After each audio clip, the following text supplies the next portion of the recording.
Hello, this is Chris Kobe with the League of Women Voters of Portland, and you are watching the Video Voters Guide or listening to our podcast. We're here today to talk with candidates running in the May 2025 special election. We're grateful for the support of the Carol and Velma Sailing Foundation, the League of Women Voters of Portland Education Fund, the Weiss Foundation, and our media partner, Metro East Community Media. With me is Ken Cavagnolo, who is a candidate for the position of Portland School District Zone 1. Welcome, Mr. Cavagnolo. Thank you for having me. Please tell us a little bit about yourself and why you're running for this office. Sure. So I've been a Portland resident since December of 2020. My family has been out in Oregon, though, for roughly 30 years. I've been out, have visited numerous times over that time frame, and the opportunity arose for my wife and I to move. Portland was an obvious choice.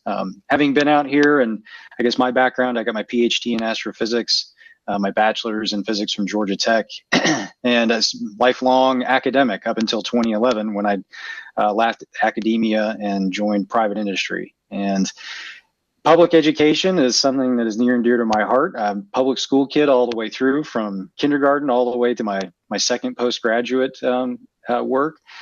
And it's, learning and education are something that I think is incredibly important. And here in Portland, I think of this as my home now. It is my home now. And it seems like that the public education system here in Portland, and specifically, my zone, is under-resourced and in need of new energy.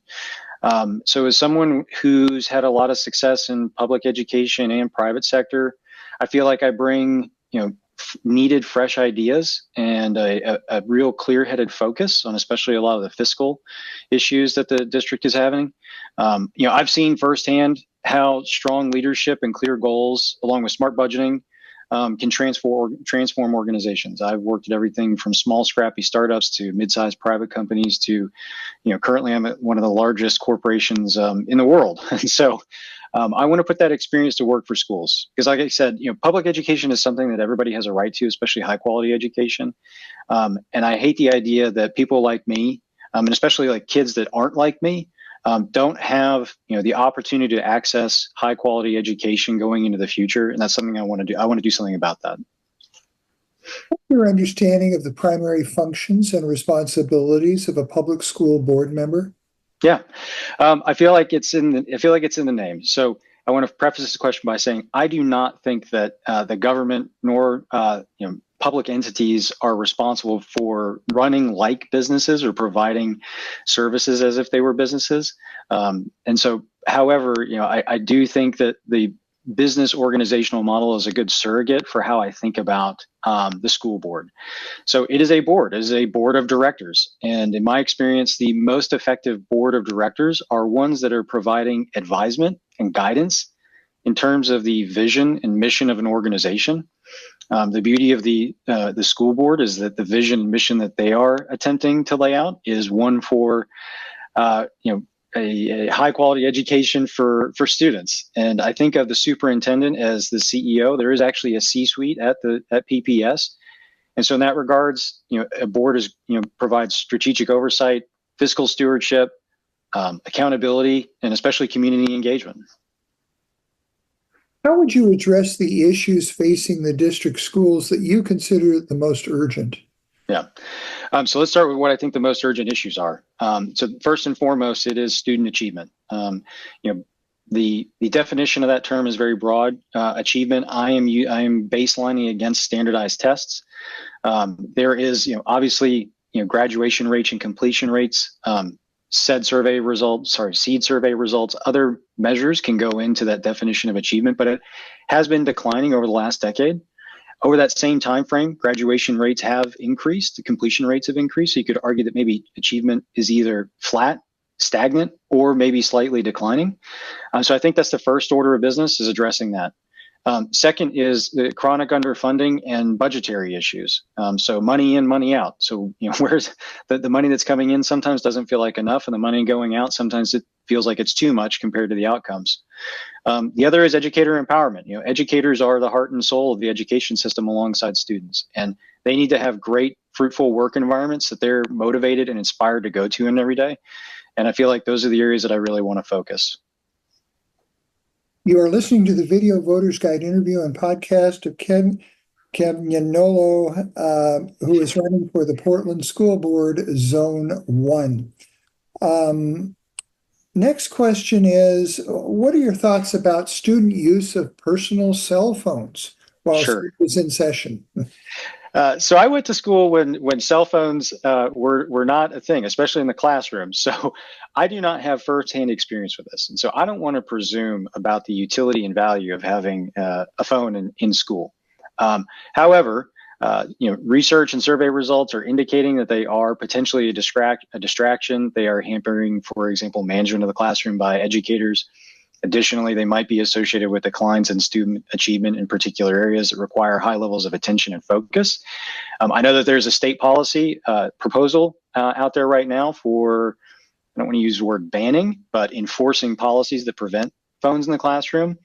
I think the first order of business is engagement, making sure that you have a very clear cut, what are we trying to accomplish with this policy? Why are we doing this? And how are we going to achieve it? Communicating it clearly up front, and then making sure that the rollout and the enforcement of that policy, I'd like to see if it does get rolled out, that the rollout is built around that kind of escalation model. So specifically, reminding students, warning them, maybe then you start to escalate into the punishment regime. But I don't see that there's any reason to not pursue this policy. But again, I think it's up to the schools and sitting on the board, making sure that you have a really hardened strategic plan for getting a policy like that rolled out. As a school board member, how would you ensure educational equity? Right. So equity, from the board's perspective, there's a couple of things, and one is there's detailed data that's being tracked across different student groups. Trying to identify where there are equity and equality disparities, especially, for example, in the places where we have the standardized tests that are collecting data on achievement. And so I think of equity from the standpoint of maintaining and expanding equity allocation. So what I mean is making sure that additional dollars can be flexibly deployed in the highest need schools. Additionally, using racial equality and social justice lens. And what I mean by that is, taking decisions associated with the budget where we're thinking about, who benefits, who's burdened from particular decisions that are made around, for a budget, where are we going to be distributing them across those schools? Thank you, Mr. Cavagnolo. This concludes our Video Voters Guide and podcast interview of the League of Women Voters with Ken Cavagnolo, running for the Portland School Board Zone 1.